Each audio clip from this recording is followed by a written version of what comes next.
Connais-tu ça, le réseau des micro-bibliothèques de Trois-Rivières? C'est des cabanes de livres sur le bord de la rue pour rendre accessible la lecture et la littérature. Dans le fond, c'est un échange. Tu prends des livres, mais t'en laisses. C'est une initiative formidable qui vient de la démarche des premiers quartiers de Trois-Rivières. Mais malheureusement, l'organisme a fermé il y a quelques mois. Ce qui a laissé la responsabilité d'entretenir les cabanes aux citoyens puis aux citoyennes. Même que la ville de Trois-Rivières était convaincue qu'il faudrait enlever des cabanes par manque d'organismes pour s'en occuper. Ben c'est là que la Gazette de la Mauricie débarque. La Gazette a en effet offert de prendre en main le réseau de micro-bibliothèques. Au cours des prochains mois, on va procéder au remplacement des 18 cabanes à livres existantes et on va en ajouter 10 nouvelles pour couvrir l'ensemble du territoire trifluvien. Avec ce projet, la Gazette poursuit deux objectifs. Tout d'abord, répondre à sa mission première, qui est, je le rappelle, de participer à la construction d'une société plus juste, solidaire et participative, en donnant accès à la culture qui est essentielle au développement d'une conscience sociale.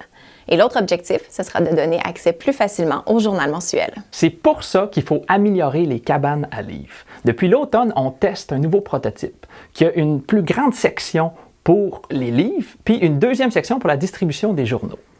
D'ailleurs, un immense merci à Sylvain Lompré des Sages Fous d'avoir prêté bénévolement son gros cerveau pour la conception. En plus, la Gazette s'est associée à l'atelier Silex pour que chacune de ces nouvelles cabanes à livres soit confiée à un artiste en art visuel pour y donner un caractère distinctif. Il va sans dire qu'un tel projet nécessite un investissement majeur. En effet, chacune des micro-bibliothèques coûte entre 1000 et 1500 $ à fabriquer. Heureusement, Innovation et Développement économique Trois-Rivières a fourni une subvention, mais ça ne couvre pas toutes les dépenses. C'est pour ça qu'Émilie et moi, on a besoin de toi, que la Gazette de la Mauricie a besoin de toi pour combler le financement manquant de 10 000 $. On t'invite, s'il te plaît, à aller sur notre campagne de financement sur La Ruche Mauricie, à en jaser, à partager, puis si le cœur t'en dit, à donner. Puis tu vas voir, il y a des contreparties vraiment cool, comme par exemple, tu peux financer l'installation d'une cabane à livres directement sur ton terrain.